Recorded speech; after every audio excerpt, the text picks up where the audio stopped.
الحمد لله نحمده ونستعينه ونستغفره ونؤمن به ونتوكل عليه، ونعوذ بالله من شرور أنفسنا ومن سيئات أعمالنا.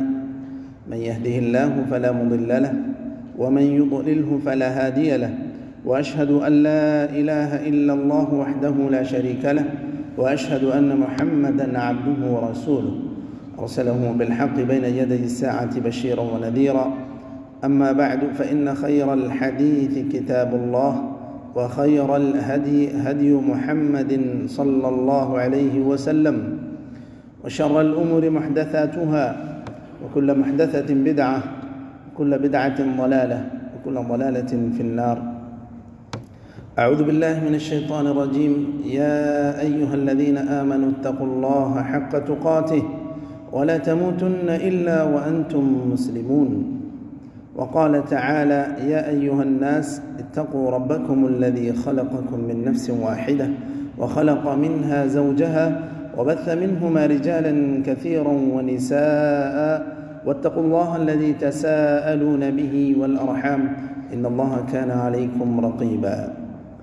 وقال تعالى: يا أيها الذين آمنوا اتقوا الله وقولوا قولا سديدا يصلح لكم أعمالكم ويغفر لكم ذنوبكم، ومن يطع الله ورسوله فقد فاز فوزا عظيما. أما بعد، إخوة الإيمان، أوصيكم وإياي أولا بتقوى الله في السر والعلن. وبعد، سنتحدث في هذه الخطبة حول موضوع الرياء وآثاره. إخوة الإيمان، الرياء مشتق من الرؤية والسماع، والسمعة مشتق من السمعة، والمرائي يريد من عمله السمعة ويريد أن يراه الناس، فلا يريد الإخلاص في عمله، بل يريد حظ قلبه من رؤية الناس والسمعة في الخلق. فعن أبي سعيد الخدري رضي الله عنه قال: قال رسول الله صلى الله عليه وسلم: ألا أخبركم بما هو أخوف عليكم عندي من فتنة المسيح الدجال؟ قالوا: بلى يا رسول الله. قال: الشرك الخفي، أن يصلي الرجل فيزين صلاته لما يرى من نظر الرجل. رواه الإمام أحمد في مسنده، والحديث في السلسلة الصحيحة. إخوة الإيمان، إن الرياء يفرغ العمل الصالح من آثاره الطيبة، لأن المرائي حينما يصلي يؤديها بحركات فقط، ولا يستشعر قلبه حقيقة التوحيد، ولا يستحضر قلبه خوف الله الذي هو بين يديه. إخوة الإيمان، وإن من عقوبة الرياء قال الله تعالى: من كان يريد حرث الآخرة نزد له في حرثه، ومن كان يريد حرث الدنيا نؤتيه منها وما له في الآخرة من نصيب. وعن عبد الله بن عمر رضي الله عنهما قال: قال رسول الله صلى الله عليه وسلم: من سمع الناس بعمله سمع الله به مسامع خلقه يوم القيامة، وحقره وصغره. الحديث في سنن ابن ماجه، وصححه الألباني في صحيح سنن ابن ماجه. إخوة الإيمان، وإن من أسباب الرياء حب الجاه وحب ثناء الناس، لكن العاقبة خطير. لأن أول الناس يقضى عليه يوم القيامة 3: رجل استشهد في سبيل الله فيأتي به فعرفه نعمه فعرفها، قال: فما عملت فيها؟ قال: قاتلت فيك حتى استشهدت. قال: لا، ولكنك قاتلت ليقال جريء. ثم أمر به فسحب على وجهه حتى ألقي في النار. والثاني: رجل تعلم العلم وعلمه وقرأ القرآن فأتي به فعرفه نعمه عليها فعرفها. قال: فما عملت فيها؟ قال: تعلمت العلم وقرأت فيك القرآن.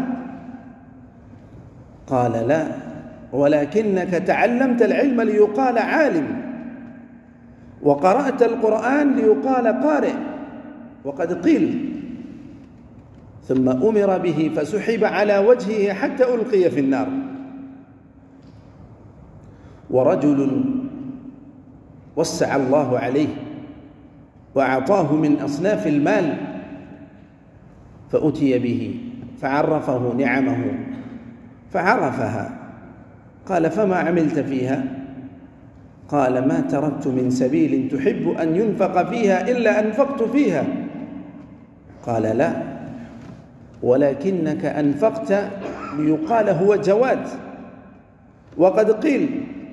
ثم أمر به فسحب على وجهه حتى ألقي في النار. رواه مسلم في صحيحه. أقول قولي هذا وأستغفر الله لي ولكم ولسائر المسلمين فاستغفروه إنه هو الغفور الرحيم.